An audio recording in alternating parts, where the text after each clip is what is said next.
दोस्तों, आखिर ऐसा क्या हुआ जब शिवलिंग पर एक शिव भक्त शिकारी ने मांस चढ़ाया? आज की इस वीडियो में हम आपको इसी के बारे में बताने वाले हैं। दोस्तों, पुराणों में लिखी कथाओं के अनुसार एक शिव भक्त शिकारी हुआ करता था। एक बार वो शिकार के लिए जंगल में गया तो उसे वहां एक शिवलिंग मिला। शिवलिंग को देख शिकारी की भक्ति भावना उमड़ पड़ी, लेकिन शिवलिंग को साक्षात सामने देख शिकारी को पूजा विधि कैसे की जाती है ये नहीं पता था।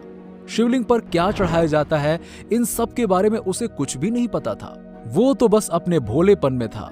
अपनी नासमझी के कारण उसने अपने पास मौजूद मांस को ही शिवलिंग पर अर्पित कर दिया था।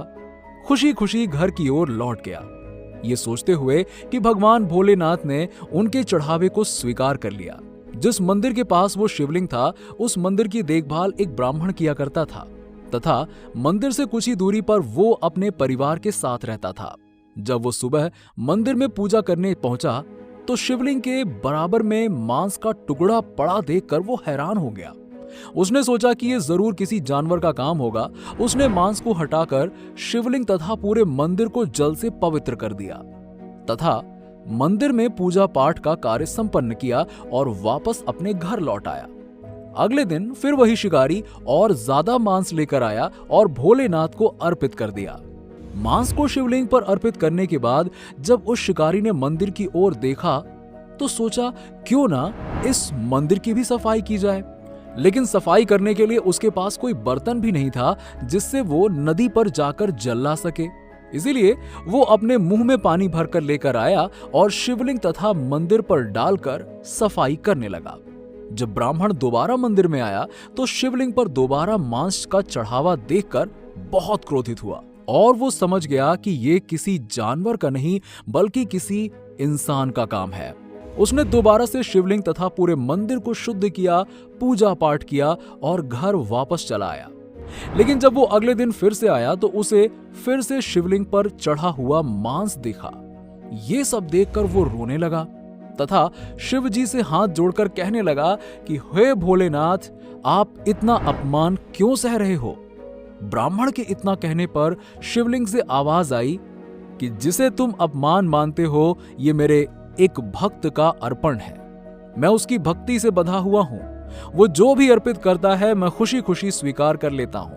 अगर तुम उसकी भक्ति की गहराई देखना चाहते हो तो पास ही किसी झाड़ियों में छुप जाओ, वो दोबारा आने वाला ही होगा। दोस्तों, वो ब्राह्मण एक झाड़ी के पीछे छुप गया। थोड़ी देर बाद वो शिकारी मांस और पानी के साथ दोबारा आता है। उसे ये देखकर आश्चर्य होता है कि शिव उसका चढ़ावा स्वीकार नहीं कर रहे हैं, क्योंकि हर बार उसके द्वारा चढ़ाए गए मांस के टुकड़े मंदिर से दूर पड़े मिलते हैं। उसने शिवलिंग को ध्यान से देखा तो पाया कि शिवलिंग की दाईं आंख से कुछ रिस रहा है। उसने उस आंख में जड़ी बूटी लगाई ताकि वो ठीक हो जाए, लेकिन उससे रक्त निकलने लगा। आखिर उसने अपनी आंख उस शिवलिंग को देने का फैसला कर लिया। उसने तुरंत अपना चाकू निकाला और अपनी दाईं आंख निकाल ली और उस आंख को शिवलिंग की दाईं आंख पर लगा दिया। आंख के लगाने से रक्त का बहना बंद हो गया, लेकिन तभी उसने देखा कि शिवलिंग की बाईं आंख से भी रक्त निकल रहा है। उसने तुरंत अपनी बाईं आंख निकाल दी तथा शिवलिंग पर लगा दी। शिकारी की यह भक्ति भावना देखकर ब्राह्मण भौचक्का रह गया। तभी शिवजी ने उस शिकारी की दोनों आंखें वापस लौटाकर उसको दर्शन दिए और वो शिकारी शिवजी के पैरों में गिर पड़ा। इस घटना के बाद से उस शिकारी को कन्याप्पा नयनार के नाम से जाना जाने लगा।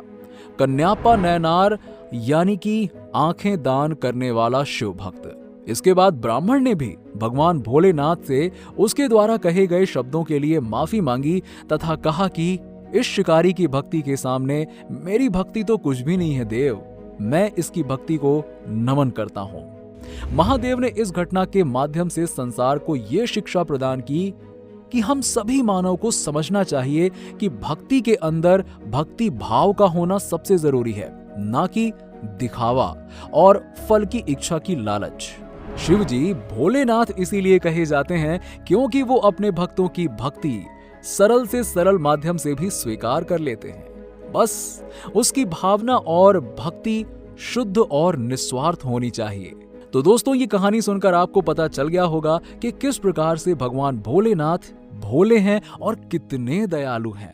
वो अपने भक्तों की किस प्रकार से सहायता और परीक्षा लेकर उनको अपना दर्शन देते हैं। उम्मीद करता हूं कि आपको हमारा ये वीडियो पसंद आया होगा।